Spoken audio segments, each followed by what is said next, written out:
प्रभु यीशु मसीह के नाम में आप सभी को एक बार पुनः से नमस्कार।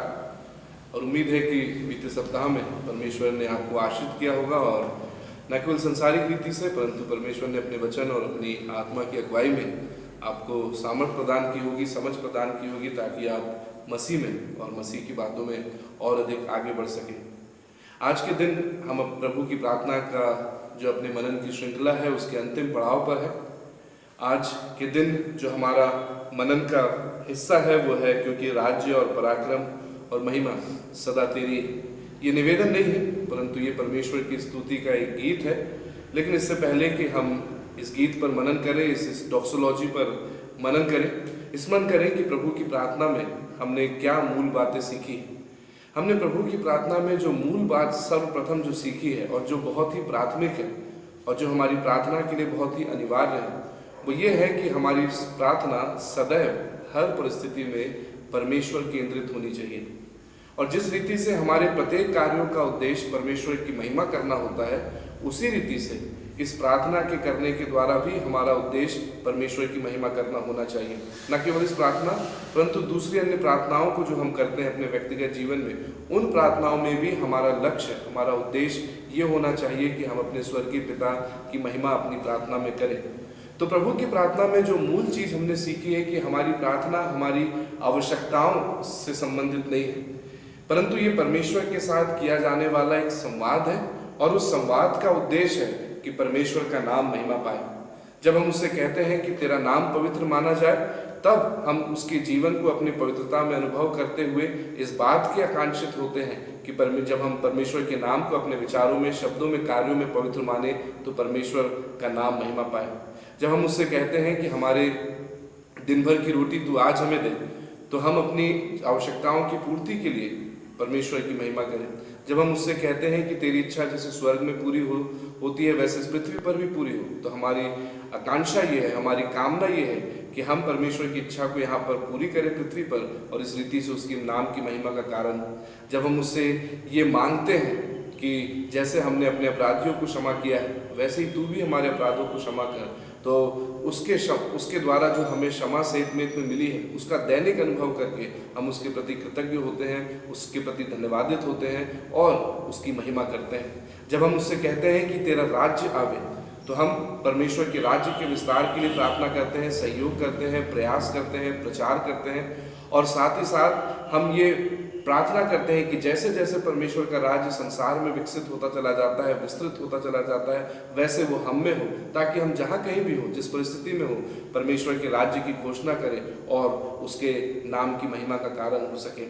तो इस प्रार्थना से संबंधित प्रत्येक निवेदन में हमारा अंतिम लक्ष्य जो है वो परमेश्वर पिता की महिमा करना है। और यही लक्ष्य हमारे सामने इस लाइन के द्वारा आता है जब हम ये कहते हैं, क्योंकि राज्य, पराक्रम और महिमा सदा तेरी ही है। और ये जो हमारी हिंदी की बाइबल में या दूसरी अन्य भाषाओं की बाइबल में ये वाक्य जो लिखा गया है, ये कोष्टक में लिखा गया है। और नीचे यदि आप फुटनोट में देखेंगे तो आप ये वहाँ पढ़ेंगे कि कुछ प्राचीन हस्तलेखों में ये नहीं पाया जाता है, और संभावना ये है कि इसे बाद में जोड़ा गया, और इसलिए इसे बाइबलों में कोष्टक में रखा जाता है ताकि इसे समझा जाए। और इसका एक बहुत महत्वपूर्ण कारण है। महत्वपूर्ण कारण ये है कि यहूदी प्रथा के अनुसार, यहूदी परंपरा के अनुसार प्रत्येक प्रार्थना, विशेष करके प्रतिदिन की प्रार्थना या आराधनाओं की प्रार्थना हमेशा डॉक्सोलॉजी के साथ समाप्त होती थी। निवेदनों के साथ नहीं, आवश्यकताओं की विनतियों के साथ नहीं, परंतु परमेश्वर की महिमा के स्तुति गान के साथ प्रार्थनाएं समाप्त की जाती थी। तो ये यहूदी परंपरा और प्रथा के अनुसार इसमें ये उचित जान पड़ता है कि हम इसे पढ़ें और इस प्रार्थना को इस रीति से समाप्त करें, क्योंकि राज्य और पराक्रम और महिमा सदा तेरी है। और जब हम ये विचार सुनते हैं, हम प्रश्न पूछ सकते हैं कि क्या ये जोड़ा गया है, क्या ये मनुष्यों का विचार है? और निश्चय ही ये मनुष्यों का विचार नहीं है, क्योंकि राज्य, पराक्रम और महिमा ये परमेश्वर के प्रकाशन से लिया गया हिस्सा है, जो हम बाइबल के बहुत सारे अन्य हिस्सों में पाते हैं। और विशेष करके दो हिस्से यदि हम देखें जहाँ स्पष्ट हम इन विचारों को देखने पाते हैं, तो उसमें पहला है दाऊद की प्रार्थना, जो पहला इतिहास उसके 29वें अध्याय में है। पहला इतिहास उसका 29वां अध्याय, यदि आप दाऊद की प्रार्थना को पढ़ना प्रारंभ करें, विशेष करके 10वें पद से, तो लिखा है, हे यहोवा, हे हमारे मूल पुरुष इस्राएल के परमेश्वर, अनादि काल से अनंत काल तक तू धन्य है। हे यहोवा, महिमा, पराक्रम, शोभा, सामर्थ और वैभव तेरा ही है, क्योंकि आकाश और पृथ्वी में जो कुछ है वो तेरा ही है। यहोवा, हे यहोवा, राज्य तेरा है, तू सबों के ऊपर मुख्य और महान ठहरा है। धन और महिमा तेरी ओर से मिलती है और तू सबों के ऊपर प्रभुता करता है। सामर्थ और पराक्रम तेरे ही हाथ में है और सब लोगों को बढ़ाना और बल देना तेरे ही हाथ में है। तो ये दाऊद की प्रार्थना का हिस्सा है। तेरी ही महिमा है, तेरा ही राज्य है, तेरा ही पराक्रम है। और न केवल यहाँ पर, परंतु एक और दूसरा हिस्सा जहाँ पर हम प्रकाशित वाक्य में आते हैं। प्रकाशित वाक्य में यूहन्ना दर्शन देख रहा है और उस दर्शन में वो पहले देखता है कि स्वर्ग के प्राचीन स्वर्गदूत, स्वर्ग की समस्त सेना परमेश्वर की स्तुति करती है। और न केवल स्वर्ग के प्राणी, परंतु जो पृथ्वी पर सृजित वस्तु है वो सब परमेश्वर की महिमा में, विशेष करके परमेश्वर पुत्र की महिमा में ये दोहराती है। 5वां अध्याय प्रकाशित वाक्य का उसका 13वां पद, फिर मैंने स्वर्ग से और पृथ्वी पर और पृथ्वी के नीचे और समुद्र की सब सृजी हुई वस्तुओं को और सब कुछ को जो उनमें है यह कहते हुए सुना कि जो सिंहासन पर बैठा है उसका और मेमने का धन्यवाद और आदर और महिमा और राज्य युगानुयुग रहे। तो प्रभु की प्रार्थना के इस हिस्से में जब हम पहुंचते हैं कि राज्य तेरा है, पराक्रम तेरा है, महिमा तेरी है, तो ये मनुष्य का विचार नहीं है, ये परमेश्वर का विचार है। ये परमेश्वर के द्वारा दिया गया विचार है कि मनुष्यों को अपनी प्रार्थनाओं में, अपने गीतों में इस प्रकार के शब्दों का इस्तेमाल करना है कि हमें स्वीकार कर सके कि परमेश्वर ही राजा है, परमेश्वर ही पराक्रमी है और परमेश्वर ही की महिमा सदा सर्वदा होती है। तो ये एक मानुषिक विचार नहीं है, भले ही ये हमें अलग सा प्रतीत हो, लेकिन ये परमेश्वर के वचन से लिया गया विचार है और प्रभु की प्रार्थना को ये महिमा युक्त बना देता है। स्तुति के गान के साथ हम प्रभु की प्रार्थना का समापन करते हैं जब हम ये कहते हैं, क्योंकि राज्य और पराक्रम और महिमा सदा तेरी ही है, आमीन। और आज हम इस 3 शब्दों के अर्थ को समझने का प्रयास करेंगे। हम अंतिम पड़ाव में हैं और ये 3 शब्द हमारे लिए महत्वपूर्ण है ताकि हम समझें और फिर इन शब्दों के आधार पर हमने जो कुछ मांगा है इससे पहले उसको समझें और इन शब्दों और उन निवेदनों के बीच के संबंध को, अर्थ को हम समझें।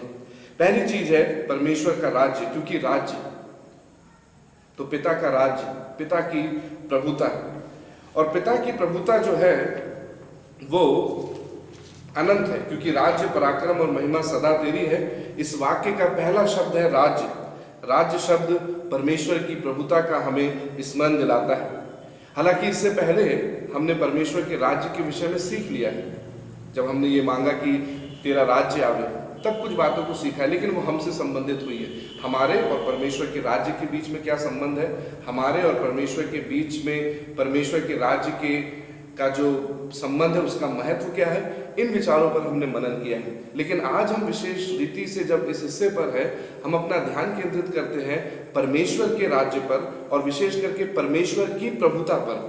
और उसकी प्रभुता के संदर्भ में 3 चीज है जो हमें स्मरण रखने की आवश्यकता है।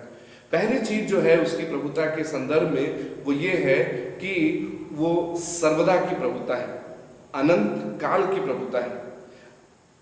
आप दानियल की पुस्तक देख सकते हैं। नबूकदनेस्सर जो सम्राट है बाबुल का, वो अपने दिन फिरने के बाद, अपनी मति के फिर जाने के बाद ये वाक्य कहता है, दानियल 4 अध्याय के 34वें पद से आगे वो लिखा हुआ है कि परम प्रधान को धन्य कहे और जो सदा जीवित है और उसकी स्तुति और महिमा ये कहकर करने लगा, उसकी प्रभुता सदा की है और उसका राज्य पीढ़ी से पीढ़ी तक बना रहता है। पृथ्वी के सब रहने वाले उसके सामने तुच्छ गिने जाते हैं। और वो आगे कहते हुए ये कहता है, अपनी ही इच्छा के अनुसार वो सारे काम करता है और कोई उसको रोक कर उससे कह नहीं सकता कि तूने यह क्या किया है। तो यदि हम नबूकदनेस्सर के द्वारा जो कहा गया और जो इसमें परमेश्वर के वचन के रूप में हमें दिया गया है, पवित्र आत्मा की प्रेरणा से जो हमारे लिए दानियल ने लिखा है, यदि उसके अनुसार यदि हम प्रभु की प्रार्थना के इस वाक्य को समझे, जहां वो हमारे पिता के राज्य के विषय में हमें बता रहा है, जहां पर हम परमेश्वर की प्रभुता के विषय में सीख रहे हैं, तो परमेश्वर की प्रभुता के विषय में पहली चीज जो हम सर्वप्रथम सीखते हैं कि परमेश्वर का राज्य अनंत काल का राज्य है। उसके राज्य के अस्तित्व का ना प्रारंभ है ना अंत है। उसके राज्य के अस्तित्व की कोई सीमा निर्धारित नहीं की जा सकती है। वो असीम है, अनादि है, अटल है। जैसा परमेश्वर है वैसा परमेश्वर का राज्य है। जैसा वो युगान युग का है वैसा ही उसका राज्य भी सदा का है। ये पहली चीज। और साथ ही साथ उसका राज्य जो है वो स्वयं निर्भर है। परमेश्वर अपने राज्य के शासन के लिए, परमेश्वर अपने राज्य के संचालन के लिए, परमेश्वर अपने राज्य की सुरक्षा के लिए किसी बाहरी शक्ति पर निर्भर नहीं करता है, किसी और पर निर्भर नहीं करता है। वो स्वयं है जो अपनी इच्छा के अनुसार अपने राज्य का संचालन करता है, शासित करता है, उसे सुरक्षित रखता है। इस संसार के तमाम दूसरे राज्य अपनी सुरक्षा के लिए दूसरे पर निर्भर होते हैं। इस संसार के तमाम राज्य जो है वो दूसरे देश पर निर्भर होते हैं अपने अस्तित्व को बनाए रखने के लिए, चाहे वो सैन्य सुविधाएं चाहिए हो, चाहे वो दूसरी चीजों का आयात या निर्यात हो। हम देखते हैं कि हर एक राज्य किसी न किसी दूसरे राज्य पर अपनी सुरक्षा के लिए, अपने शासन के लिए, अपने देश की व्यवस्था के लिए निर्भर करता है। लेकिन ये बात परमेश्वर के राज्य के ऊपर लागू नहीं होती। परमेश्वर का राज्य, जैसा परमेश्वर स्वयं निर्भर है वैसे परमेश्वर का राज्य भी स्वयं निर्भर है, किसी और पर वो निर्भर नहीं होता है अपने अस्तित्व के लिए। और साथ ही साथ परमेश्वर का राज्य स्वतंत्र है, वो सदा का है, स्वयं निर्भर है और साथ ही साथ वो स्वतंत्र है। परमेश्वर अपनी प्रभुता में स्वतंत्र है। वापस दानियल में जो हमने पढ़ा उसे स्मरण करें। वहां पर स्पष्ट नबूकदनेस्सर इस बात का अंगीकार करता है, जो खुद सम्राट था और परमेश्वर के अपने घमंड के कारण परमेश्वर के क्रोध का सामना करता है। वो ये कहता है कि कोई भी उसको रोक कर उससे पूछ नहीं सकता है कि तूने ऐसा क्यों किया है। तो परमेश्वर अपनी प्रभुता में स्वतंत्र है और ये बहुत महत्वपूर्ण है हम जो विश्वासी हैं उनको समझने के लिए। हम परमेश्वर को राजा मानते हैं, निसंदेह परमेश्वर को प्रभु करके पुकारते हैं, इसमें कोई बात का संदेह नहीं। लेकिन हम जहां पर कमजोर पड़ते हैं वो है परमेश्वर की प्रभुता की स्वतंत्रता का अंगीकार करने में, उसके राज्य, उसके अधिकार की स्वतंत्रता का अंगीकार करने में हम निर्बल पड़ते हैं। और ये निवेदन हमारी सहायता करता है कि हम अपने तमाम निवेदनों में इस बात को देखें कि राज्य उसका है, प्रभुता उसकी है। निर्णय हमारे निवेदनों के संदर्भ में अंतिम निर्णय उसी परम प्रधान को लेना है। और हमारे निवेदनों, हमारे जीवन से संबंधित कुछ भी ऐसा नहीं है जो परमेश्वर की प्रभुता से परे हो। हमारा शोक, हमारा आनंद, हमारी हंसी, हमारे आंसू, हमारी सफलता, हमारी असफलता, हमारी जीत, हमारी पराजय, हमारी उपलब्धियां, हमारी नाकामियां, सब कुछ परमेश्वर की स्वतंत्र प्रभुता के अधीन आता है। और जब हम इस वाक्य को कहते हैं कि राज्य तेरा है, प्रभुता तेरी है, तू अपनी प्रभुता में स्वतंत्र है, तो हम इस बात की घोषणा करते हैं, हम इस बात को अंगीकार करते हैं कि हमारे निवेदनों के संदर्भ में हम तेरे निर्णय को सर्वोपरि जानते हैं, हम तेरी इच्छा को सर्वोपरि जानते हैं, क्योंकि हम जानते हैं कि तू स्वतंत्र है हमारे विषय में निर्णय लेने के लिए। हम इस बात के प्रति अपने आप को प्रतिबद्ध कर लेते हैं कि जिस रीति ने अय्यूब ने तेरी सत्ता को स्वीकार किया, तेरी प्रभुता और तेरे स्वतंत्र अधिकार को स्वीकार किया और ये कहा कि जो कुछ मुझे दिया गया था वो सब परमेश्वर की ओर से था और जब ये ले लिया गया तो मैं क्यों दुख मनाऊं। हम प्रतिबद्ध कर लेते हैं कि हम अय्यूब की मूर्ख पत्नी के समान कभी भी अपने जीवन की विपत्तियों के कारण, अपने जीवन की विपदाओं के कारण परमेश्वर को कोसेंगे नहीं, परमेश्वर से व्यर्थ प्रश्न नहीं पूछेंगे, परमेश्वर की आराधना करना नहीं छोड़ देंगे, परंतु सदैव उसके प्रति विश्वास योग्य बने रहेंगे, क्योंकि हम जानते हैं कि अंत में परमेश्वर के निर्णय, परमेश्वर की कल्पना, परमेश्वर की इच्छा हमारे लिए भली ही होती है। कई लोगों का ये मानना है कि यदि हम अपने निवेदनों में परमेश्वर की इच्छा को सर्वोपरि जानते हैं तो ये हमारे अविश्वास का प्रतीक होता है। कई प्रचारक ये सिखाते हैं कि हमें अपनी प्रार्थनाओं में इस तरीके से प्रार्थना नहीं करनी चाहिए कि तेरी इच्छा पूरी हो। और ये एक अलग तरीके की शिक्षा है जो वचन में नहीं पाई जाती है, क्योंकि स्वयं प्रभु यीशु मसीह ने अपनी प्रार्थना में परमेश्वर की इच्छा को सर्वोपरि जाना है और उससे कहा है कि मेरी नहीं परंतु तेरी इच्छा पूरी हो। जो प्रभु यीशु मसीह, जो परमेश्वर की तमाम आशीषों पर अपनी घोषणा कर सकता था, दावा कर सकता था, वो नम्रता से अपने पिता की प्रभुता को स्वीकार करता है, उसकी इच्छा को, उसकी स्वतंत्र इच्छा को अपने निवेदनों के ऊपर सर्वोपरि जानता है और अपने जीवन को पूर्ण रीति से उसके अधीन कर देता है। तो ये कहना कि हम अपने निवेदनों में परमेश्वर की इच्छा को सर्वोपरि जाने, क्योंकि राज्य उसका है, प्रभुता उसकी है, ये हमारे अविश्वास का प्रतीक नहीं है, ये हमारे अविश्वास का वाक्य नहीं है, ये हमारे विश्वास का वाक्य है, ये हमारे दृढ़ विश्वास का वाक्य है। जब हम कहते हैं कि तेरी प्रभुता है, तेरा राज्य है, तू स्वतंत्र है, तू निर्णय ले और तेरी इच्छा पूरी हो, ये हमारे दृढ़ विश्वास का प्रमाण है। हम उससे कहते हैं कि जो तुझे भला जान पड़ता है वो तू हमारे लिए निर्णय लेने के लिए स्वतंत्र है और हम किसी भी परिस्थिति में तेरे प्रति सदैव विश्वास योग्य बने रहेंगे। तो ये पहली चीज है जो हम कहते हैं कि तेरा राज्य, तेरी प्रभुता, हम परमेश्वर को अपने निवेदनों पर सर्वोपरि जानते हैं और उसके निर्णयों, उसकी इच्छाओं को अपने जीवन में स्वीकार करने के लिए अपने आप को प्रतिबद्ध करते हैं और कहते हैं कि हम विश्वास योग्य बने रहेंगे। दूसरी चीज जो यहाँ शब्द है पराक्रम, सामर्थ, बल, ये भी यदि आप देखें तो ये भी दाऊद की प्रार्थना में इस्तेमाल किया गया है, जो हमने पहला इतिहास में पढ़ा। और यदि आप वहाँ ध्यान से पढ़ेंगे तो वो ये भी कहता है कि बल तेरा ही है और ये तुझ पर निर्भर करता है कि तुझे किसे बल देना है या किसे नहीं देना है। तो परमेश्वर है जो सर्व सामर्थ्य। आप जब परमेश्वर की प्रभुता को समझते हैं तो परमेश्वर की प्रभुता के साथ साथ परमेश्वर के पराक्रम को भी समझना आवश्यक है। अनादिकाल का परमेश्वर, अनादिकाल तक वही राजा हो सकता है, अनंत काल तक वही राजा हो सकता है जो अपने पराक्रम में असीमित हो। एक ऐसे राज्य का अस्तित्व केवल उसी राजा पर निर्भर करता है जो बलशाली हो, और ऐसा बलशाली हो जो अपनी इच्छा के अनुसार सारे जगत का, सारी सृष्टि का शासन कर सके, उसमें इतनी सामर्थ हो कि वो सब चीजों को संभाल सके। तो जो दूसरी चीज है वो है परमेश्वर का पराक्रम, परमेश्वर का सामर्थ, परमेश्वर का बल, परमेश्वर की शक्ति। और हम जानते हैं परमेश्वर के तमाम अन्य वचनों के हिस्सों को हम जानते हैं और हम जानते हैं कि हमारा परमेश्वर सर्व सामर्थी है। कुछ भी ऐसा नहीं है जो वो हमारे लिए करने में असक्षम है, सब कुछ उसके लिए संभव है।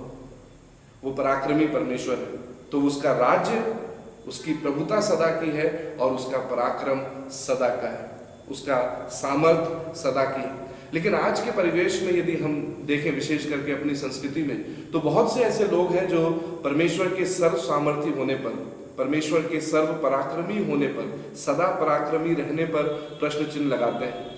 इस संसार की बुराइयों, इस संसार में जो बुराइयां अस्तित्व में पाई जाती है, इस संसार में जो रोग पाए जाते हैं, इस संसार में जो विपदाएं एक के बाद एक आती है, इस संसार में जो कुछ भी बुरा होता है, उन सारी चीजों के आधार पर वो परमेश्वर को सर्व सामर्थी मानने से इनकार कर देते हैं।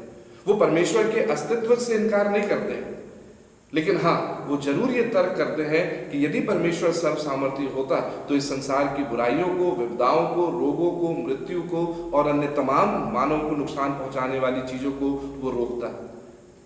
तो अस्तित्व से इनकार करने की, वो स्वीकार करते हैं अस्तित्व को, लेकिन उसके सर्व सामर्थी होने का इनकार करते हैं। और जब वो अपने तर्क देते हैं तो वो ये भूल जाते हैं कि वो किसके विषय में बात कर रहे हैं। वो परमेश्वर के विषय में बात कर रहे हैं जो अनादिकाल का परमेश्वर है, और वो उसके विषय में बात कर रहे हैं जो सर्व सामर्थी है, भले ही वो ना मानते हो। हमें ये स्मरण करना होगा कि मनुष्य के तर्कों के आधार पर परमेश्वर की सामर्थ का आकलन नहीं किया जा सकता। हमारे तर्क ये परिभाषित नहीं कर सकते हैं कि परमेश्वर कितना सामर्थी है या कितना सामर्थी नहीं है। ये परमेश्वर है जो अपने वचन के द्वारा अपनी सामर्थ के विषय में हमें बताता है और ये कहता है कि उसके लिए सब कुछ संभव है, कुछ भी ऐसा नहीं है जो उसके लिए असंभव हो। और साथ ही साथ हमें ये भी याद रखना पड़ेगा कि ना केवल हमारे तर्क, परंतु हमारी परिस्थितियां भी परमेश्वर की सामर्थ को तय करने का मापदंड नहीं हो सकती।